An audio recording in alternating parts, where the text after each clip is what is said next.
सोबत आपण सातत्यानं या ठिकाणी संवाद साधतोय। दुपारी 3:30 वाजता अमित शहांसोबत महायुतीची महत्त्वाची बैठक आहे। शिंदेंनी सकाळपासून भेटीगाठी घेणं टाळलेलं आहे अशी सूत्रांची माहिती आहे।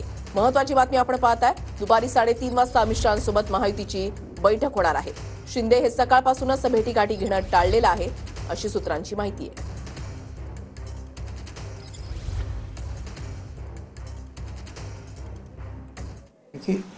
हे तर नक्की झालेलं की एक तर संध्याकाळचा हे वेळ आहे, प्रधानमंत्री येत आहेत, इतर राज्याचे मुख्यमंत्री वगैरे येत आहेत, त्यामुळे वेळेचं बंधन आहे, थोडंसं हेही मान्य करायला पाहिजे। पण त्याचबरोबर मुख्य कारण जे असं आहे की अजून कुणाचे किती मंत्री आणि खाते याच्यावर चर्चा सुरू आहे। एकदा काही मंत्र्यांनी शपथविधी घेतली झाली त्यांची, आणि नंतर मग त्यांना हवा असलेला आकडा जर मिळत नसेल, मंत्रिमंडळामध्ये स्थान मिळत नसेल किंवा ते काय म्हणतात खातं मिळत नसेल, तर मग नंतर मग जे आहे तक्रारी सुरू होतील। त्याऐवजी जे आहे एकत्र आता आजचा हा कार्यक्रम झाला, नंतर उद्या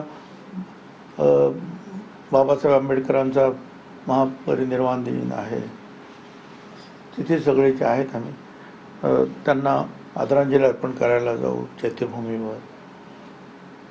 आणि मग त्याच्यानंतर तुम्हाला कल्पना आहे की 2 दिवस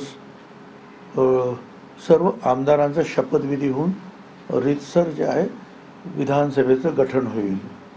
शपथविधी झाल्यानंतर राज्यपालांचं नंतर भाषण होईल, आणि याच्या कालखंडामध्ये या आठवड्याभरामध्ये मला असं वाटतं की इतर जे मंत्री आहेत तिन्ही पक्षांचे नेत्यांमध्ये चर्चा होऊन किती कोणाचे आणि कुठली खाती हे सगळं नक्की होईल, आणि आठवड्याभरामध्ये इतर सगळ्यांचा शपथविधी होईल।